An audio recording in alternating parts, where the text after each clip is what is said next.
Hey, bienvenue, belle gang de Pet Lovers!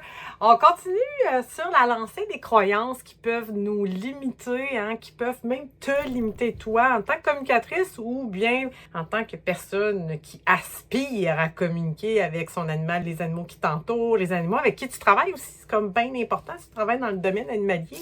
Comment se fait-il que tu communiques pas encore de façon télépathique, dis-moi? Bref, on poursuit. 6e croyance qui peut te limiter dans ton champ d'expertise, c'est on ne peut pas communiquer avec un animal décédé depuis longtemps ou même qui s'est réincarné, qui a déjà un corps. Alors moi, pour mes débuts, j'ai eu des communications par inadvertance et me suis formée, etc., mais ça, c'est pas le but de la vidéo. Alors, on revient. Dans mes débuts, quand on me disait ça, quand ça fait environ 5 ans que l'animal est décédé, ben, tu peux pas communiquer avec lui. Et là, moi, je disais, mais pourquoi? Pourquoi? Ben parce qu'il est probablement réincarné, il est occupé, faut pas le déranger. Alors moi, je pose la question, est-ce que tu as essayé? Non, j'ai pas essayé. Mais non, parce qu'on peut pas le faire. Et là, je me dis, mais pourquoi on peut pas le faire? Qu'est-ce qui me dit qu'on peut pas le faire? Alors, moi qui aime détricoter les croyances, que ce soit en communication animale ou même dans la vie de tous les jours, je me suis dit, ben la façon de savoir si ça se fait ou si ça se fait pas, c'est quoi selon toi?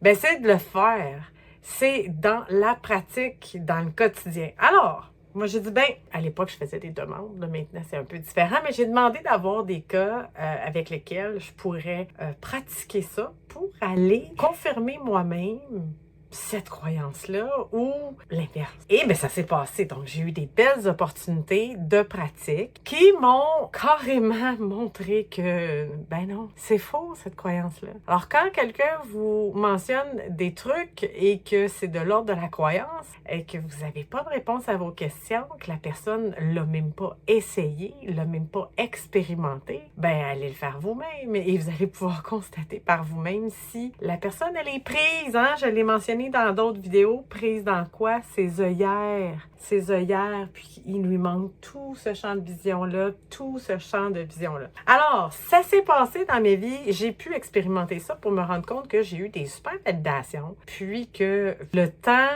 n'existe pas comme tel, c'est une conception. Ici, on a un temps, entre guillemets, linéaire, mais qui n'existe pas quand on est hors de l'espace-temps, exemple. C'est là qu'on se rend compte que le temps n'a pas d'impact sur nous, surtout quand l'animal a vécu sa transition. Tu vois? Là, tu vas me dire, oui, mais c'est peut-être réincarné. Le chien, c'est peut-être réincarné en loup. Va savoir, tu vas te déranger. Vous allez percevoir si l'animal a pris un autre corps ou pas. Et vous allez pouvoir y poser des questions. Mais ça n'enlève pas le fait que vous allez pouvoir avoir des belles validations de cette vie-ci, même s'il est dans celle-ci. Je l'ai expérimenté, je l'ai vu, j'ai eu des belles validations, comme je vous ai mentionné. Donc, ça n'a rien à voir. Une dame qui m'a permis cette expérimentation-là, elle s'appelait Josée. Et Josée, dans la cinquantaine, a voulu aller voir tous les chats, c'est une madame au chat, qui avait vécu avec elle au courant de sa vie. Je me suis prêtée au jeu. Donc, elle a eu des chats dans sa tendre enfance. Donc, on est remonté dans le temps de sa vie à elle pour aller communiquer avec son petit chat de quand elle était jeune. Et son petit chat, ben, j'ai vu des endroits de la maison, j'ai vu des endroits de quand elle habitait là. Donc, la mémoire... ils l'apportent, ils savent de quoi on parle. D'ailleurs, ce chat-là, je me rappelle, était réincarné, m'avait montré le paysage. Bon, évidemment, je ne peux pas avoir de validation là-dessus. Bien, c'était dans le sud, en tout cas. Bref, et on a eu des superbes validations. On a fait tous les autres chats de Josée au fil du temps, comme ça. Et ça a été génial. Par la suite, avec ma belle gang de centaures, ce qu'on a fait comme défi pour invalider cette croyance, parce que souvent, on a des croyances et on doit l'expérimenter pour les invalider, je les ai amenés dans une expérimentation qui est d'aller communiquer avec le cheval secrétariat, que moi, je ne connaissais pas personnellement. Oui, j'ai écouté le film, ça faisait longtemps. Alors, on est allé communiquer avec lui Donc, si vous ne connaissez pas Secrétariat, ça fait plus de 40 ans qu'il est mort, là. Allez voir, un cheval de course célèbre.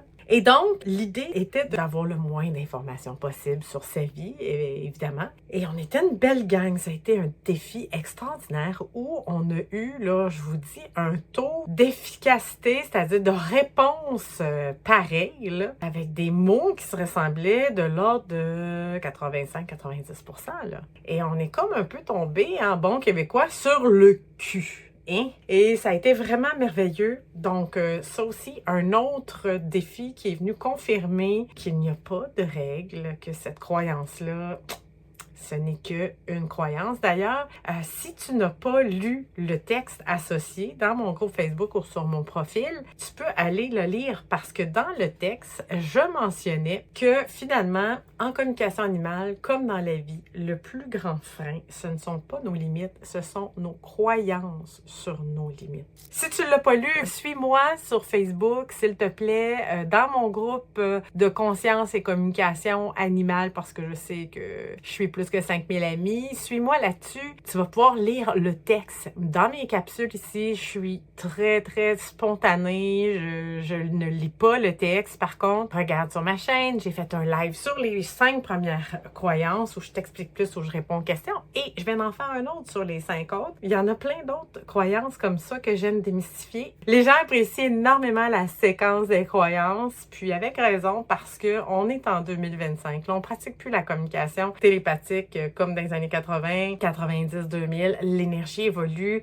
Il y a une montée vibratoire dans cellulaire. Ça se fait dans le corps, tout ça. Donc, même, ça a un impact, ça, sur la communication animale. Donc, ça serait pas normal que si tu es une communicatrice, que tu opères ou que tu pratiques de la même façon d'il y a 5 ans, d'il y a 10 ans, d'il y a 15 ans, 20 ans. Ça ne fait pas de sens. Alors, ta pratique évolue dans le temps. Parce que si ta pratique évolue pas dans le temps, dis-toi bien que tu es fiché dans les croyances, dans ce que tu t'infliges des croyances qui te limitent. Prochaine petite capsule. Alors, nous allons parler et je t'invite à t'abonner, parce que je vais te dire de quoi on va parler dans la prochaine capsule.